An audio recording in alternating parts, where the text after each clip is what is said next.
Salut, c'est Evan. Dans cette vidéo, comment accéder à, donc là c'est les chirurgies mec trans, donc hystérectomie et mammectomie, de son vrai nom, la double mastectomie.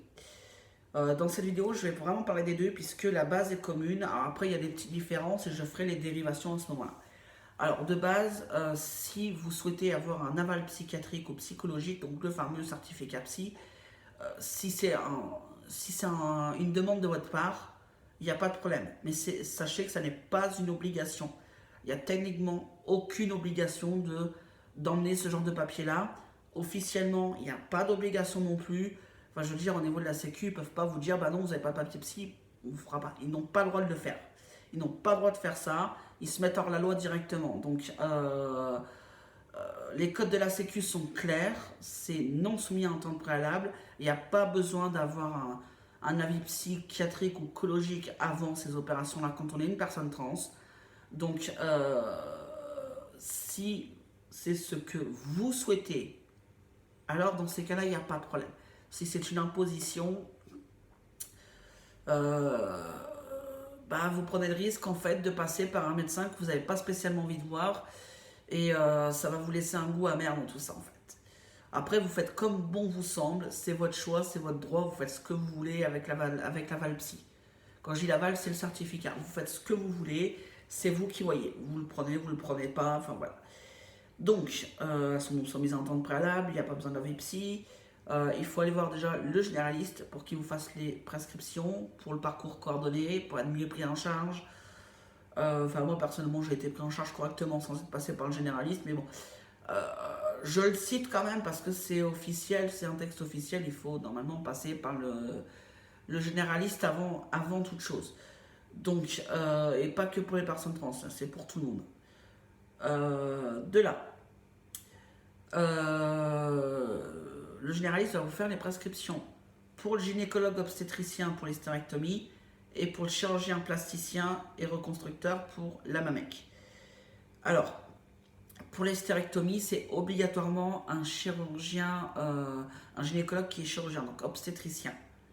Un gynécologue qui n'est pas obstétricien, donc juste gynécologue, ne pourra pas vous opérer. Un gynécologue qui est obstétricien pourra le faire. Donc, quand vous allez voir, quand vous allez prendre rendez-vous avec un gynéco, demandez à un gynéco qui peut opérer. Vous pouvez aller à l'hôpital privé ou à l'hôpital public du secteur, c'est pas un problème. Je veux dire, normalement, enfin voilà, les organes internes sont les mêmes chez les mecs trans que chez les femmes cis, donc il n'y a pas lieu de faire entre guillemets, de la discrimination ou quoi. Les opérations restent les mêmes. Voilà, donc il n'y a pas de souci, ils peuvent opérer quand même. Hein. Je veux dire, les techniques et les appareils reproducteurs sont les mêmes. Hein. Donc voilà. Donc l'obstétricien, donc il va vous recevoir, il va obligatoirement vous demander pourquoi vous êtes là, donc il faudra y répondre, vous êtes un mec trans, que vous avez besoin d'une hystérectomie, voilà, et de là, il va vous examiner, c'est important qu'il vous examine, même si j'en conviens, c'est extrêmement gênant de se retrouver sur une table d'opération, les pattes en poulet de Bresse, et puis gynéco la tête entre les jambes, c'est hyper désagréable.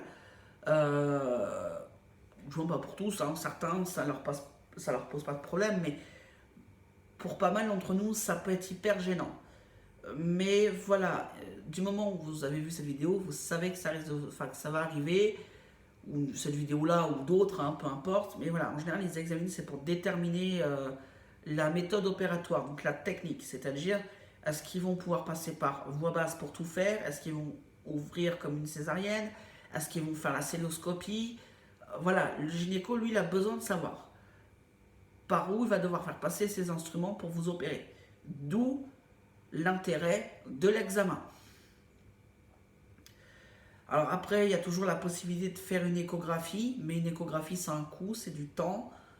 C'est aussi du temps, voilà, c'est un coût financier, un coût en temps. Est-ce que tout le monde est prêt à faire ce sacrifice-là? Je ne suis pas certain. Si on peut éviter, voilà, là, ça va beaucoup plus vite. Surtout qu'avec une échographie, le risque, c'est d'avoir l'échographie interne, donc le petit bâton qui va à l'intérieur dans le vagin, c'est le risque à prendre. Donc autant, moi en tout cas je vous conseille de passer par l'examen, ça ira beaucoup plus vite. Et au moins c'est fait, ça prend même pas 5 minutes. Et au moins voilà, après vous êtes tranquille. Après vous êtes tranquille. Ça c'est fait. En plus, l'avantage c'est qu'il pourra vous faire un petit prélèvement en plus pour voir si tout va bien. Ça permet de contrôler déjà sa santé. Ça permet de contrôler sa santé sexuelle, donc c'est pas perdu. Un petit prélèvement, voilà, pour les MST, pour d'autres bactéries ou virus qui peuvent passer par là. C'est pas perdu. Vraiment, c'est pas perdu. Voilà, du coup, ça c'est fait. Donc, il vous a examiné. Voilà, il vous pose la technique opératoire. De là, il vous posera peut-être pas la date tout de suite. Soit il vous refixe un second rendez-vous. Enfin, vous pouvez demander à avoir un second rendez-vous. Soit, voilà, vous pouvez très bien voir est-ce que je peux prendre rendez-vous en sortant. Il vous dira oui ou non. Enfin, voilà, en fonction. Mais vous pouvez reprendre un second rendez-vous. Et dans ces cas-là, il vous posera une date. Ou alors peut-être le recontacter par mail. Je ne sais pas comment est-ce que c'est faisable. Alors l'hôpital public, ça me paraît un peu chaud de passer par mail parce que ils sont tout le temps, tout le temps, tout le temps occupés, ils répondent pas toujours, ou des fois 10 plombs plus tard. Euh, dans le privé, peut-être, ils ont peut-être plus de temps, je sais pas. À voir avec le gynéco en question. Alors, du coup, à mon avis, je crois que ce sera plutôt un deuxième rendez-vous, parce que moi, si je me rappelle bien, il m'avait filé plein de papiers à ce moment-là. Donc j'étais revenu, moi j'habitais pas loin, donc c'était pas un souci. Mais voilà, j'étais revenu, il m'avait donné plein de papiers, voilà, bon d'entrée, d'admission, tout ça pour pouvoir le faire. Donc d'un côté, si vous pouvez vous déplacer pour un second rendez-vous, je me dis, enfin, voilà, franchement, c'est pas perdu non plus, parce que là, vous allez passer 5-10 minutes dans le cabinet, mais vous allez ressortir avec plein de papiers, des examens à faire, une ordonnance pour la prise de sang, pour l'anesthésiste et tout. Donc du coup, éventuellement la prise de sang pour l'anesthésiste, ou si c'est pas fait, c'est l'anesthésiste qui vous donnera. Donc vous aurez déjà la prescription pour l'anesthésiste. C'est déjà ça. Le bilan sanguin pour ce spécialiste-là, je sais pas. Ça dépend du doc. Voilà, donc la date sera normalement donnée au second rendez-vous. Ensuite, donc il y a l'anesthésiste obligatoire, le rendez-vous. Moi, je vous conseille d'appeler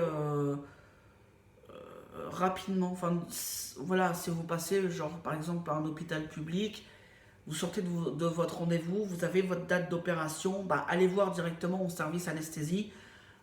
Si pour un rendez-vous, vous dites voilà, j'ai une date d'OP à ce moment-là, donc telle date. Je viens prendre rendez-vous avec un anesthésiste du secteur, comme ça moi je suis tranquille. Ça, vous pouvez le faire, c'est d'une pierre deux coups. Et donc vous aurez un dossier à remplir. Et vous verrez l'anesthésiste en fait de manière à ce qu'il vous prescrive un bilan sanguin à faire. Et il vous faudra prévoir pour le rendez-vous aussi la carte de groupe sanguin, c'est obligatoire. Refaites-la s'il y a un souci de civilité, de prénom ou si elle est perdue, il faut la refaire. Donc, et ces deux prélèvements, donc allez-y. De là, voilà, vous voyez l'anesthésiste et tout. Donc ça c'est bien. Ensuite vous êtes opéré. Là où vous devez être opéré, voilà. Donc ça c'est fait. Pour la MAMEC, de son vrai nom, la double mastectomie. Après, ce qui se passe, vous allez voir le chirurgien, plasticien et reconstructeur. Voilà, donc il va vous opérer et pareil, il vous dira un petit peu ce qu'il y a, éventuellement ce qu'il aura à faire. Le premier rendez-vous, il va vous examiner, mais c'est très rapide, c'est pas plus de 5 minutes. Et encore, je dis 5 minutes, mais je ne suis pas persuadé qu'il reste 5 minutes. C'est juste histoire de un peu de peser, voilà, entre guillemets, de palper vite fait, du bout des doigts, c'est pour savoir où se trouvent les glandes mammaires, où se trouve la graisse, et voilà, pour déterminer le sillon. On a tous un sillon en dessous, et voilà, ce qui fera la cicatrice à ce niveau-là. si c'est une double incision. Voilà, donc c'est vraiment regarder où ça se place, la texture de votre peau, si elle est, euh, si elle est un peu abîmée ou pas, enfin voilà, ça dépend de la, ça les ferme ou si elle ne l'est pas en fait. Voilà. Donc ça dépendra de ça aussi, la technique opératoire. Donc il vous dira ce qu'il en est, comment lui voit les choses. Et il faudra pareil changer sur la technique. Parce que peut-être que vous ne vouliez pas les doubles incisions par rapport aux grandes cicatrices, mais peut-être que votre peau n'est pas assez ferme et que effectivement une péri-aréolaire, ça ne le ferait pas. Parce qu'après, si c'est pour avoir de la peau qui tombe, c'est vous qui vivrez avec et vous risquez d'être mal, quoi, encore plus. Alors oui, il y a les retouches, mais c'est un peu trop facile de compter sur les retouches, j'ai envie de dire. Moins on passe par le bistouri, mieux c'est, parce qu'il faut bien se mettre en tête que ça reste quand même l'endormissement, c'est pas n'importe quoi. Euh, Déjà ça, les produits qu'ils nous mettent pour nous endormir et tout le bordel. Pour le corps, c'est pas évident non plus d'avoir été déjà abîmé. Euh, voilà, refermer et puis réabîmer peu après, c'est juste pénible quoi. Donc, à la limite, peut-être ok, et si le chirurgien est bon, il pourra faire des cicatrices relativement fines. Vous pouvez lui demander à ce qu'il fasse des cicatrices les plus fines possibles. Il ne faut pas hésiter. Même si de base il l'en fait, demandez-lui quand même de le faire. Écoutez, oui, mais moi je veux pas de cette opération-là, donc si vous la faites, ok, moi je me range, c'est vous le chire, mais par contre les cicatrices, c'est les plus fines possibles, quoi. C'est clair et net. Donc voilà. Alors moi mes cicatrices, ce sont un poil élargi en un peu plus d'un an, en un an et demi d'ailleurs, ça fait un an et demi que j'étais opéré. Euh, je ferai peut-être une vidéo plus tard pour faire un point dessus. Mais voilà, je veux dire, les cicatrices s'élargissent toujours un peu avec le temps, mais c'est normal. Ceci dit, au début, elles sont vachement fines, donc voilà, les chirurgiens, ils ont l'habitude, voilà, que ça soit pas du travail de cochon. Donc voilà. Autrement, qu'est-ce que j'ai ajouté? Donc voilà, la décision, la date par contre, vous pourrez la poser par mail. Il faut savoir que dans notre pays, il y a relativement peu de chirurgiens plasticiens et reconstructeurs comparé au nombre de chirurgiens dentistes, de chirurgiens gynécologues, de chirurgiens, même encore les urologues, j'allais dire des urologues, mais je crois même qu'il n'y en existe pas des masses. Je crois qu'ils ne sont pas tous. Les urologues, je ne suis même pas certain qu'ils soient tous chirurgiens. Voilà, il y a relativement peu comparé à certaines spécialités. Les chirurgiens plasticiens sont en sous-nombre. Il faut dire que c'est quand même 14 ans, 15 ans d'études. C'est pas n'importe quoi. Ils commencent à 18 ans. Vous imaginez, 14 ans, ils commencent à vraiment tout seuls leur carrière à 32 ans. Donc voilà. C'est énorme. Il faut aller jusqu'au bout. Ça explique en partie le nombre, en fait, ce nombre. Mais en général, ils font quand même du bon travail. Ils sont quand même habitués maintenant à faire des cicatrices les plus fines possibles. Donc, stressez pas pour ça. Donc l'accès, je parle de ça, je parle des cicatrices par rapport à l'accès, avec l'accès à cette chirurgie-là parce que justement certaines techniques de mammectomie en fait peuvent faire peur. Voilà, ouais, les cicatrices, machin. Mais voilà, il faut pas non plus avoir trop peur. Enfin voilà, les cicatrices, elles sont. Enfin, pour moi, c'est facile de dire ça parce que je suis passé par là, mais clairement, voilà, non, il n'y a pas trop de soucis à se faire. Euh, voilà, alors là, je pense que j'ai fait le tour. Si vous avez des questions, si vous avez des petites choses en plus à ajouter, il ne faut pas hésiter à en parler. J'essaie de synthétiser le plus possible. Euh, voilà, donc parce que voilà, on peut pas tout dire dans une vidéo sans faire une vidéo de 10 000 ans. Donc voilà, j'ai essayé de synthétiser les plus grosses infos.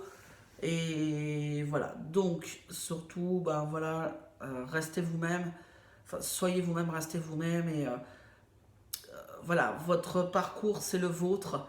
Et voilà, vous faites ce que vous voulez. Si vous voulez une chirurgie ou pas, c'est votre choix, c'est votre droit. Et ne laissez pas quelqu'un vous imposer quelque chose que vous ne souhaitez pas. Donc, c'est vrai que ça peut paraître facile dit comme ça, mais ça implique de se bagarrer. Voilà, faut être, ça implique de se bagarrer un peu, même si on n'a pas toujours le courage. C'est pas évident, je sais de quoi je parle. J'ai pas un parcours facile. J'ai vécu des choses horribles où j'étais à deux doigts de laisser tomber. Euh, donc je sais de quoi je parle. Clairement, je sais de quoi je parle. Je sais que c'est pas évident, mais aujourd'hui, c'est ce combat-là qui fait de moi ce que je suis, l'homme que je suis, et que même si on me reproche de ne pas être combatif sur certaines choses, bah en fait, moi le shampoo, j'ai arrêté de me battre pour des futilités en fait. C'est juste que j'ai arrêté de me battre pour des futilités. J'ai d'autres choses, je préfère me concentrer sur des choses beaucoup plus importantes que sur, euh, que sur d'autres. Donc, ne vous laissez pas faire, enfin, soyez combatifs, entourez-vous surtout, entourez-vous et entourez-vous bien avec vos assauts d'autosupportance. C'est important. Ne restez pas seul face à une incompréhension ou une injustice, quelque chose que vous ressentez comme une injustice. Ne restez pas seul. Voilà, je pense que j'ai dit tout ce que j'avais à dire. Je vous souhaite d'aller le mieux possible, je vous souhaite d'aller bien. Je souhaite que pour vous tout s'arrange. Si vous avez des galères, que ça finisse par s'arranger, c'est tout ce que je vous souhaite. Moi, je vous souhaite que du bonheur. Je vous dis à bientôt pour une prochaine vidéo et portez-vous bien.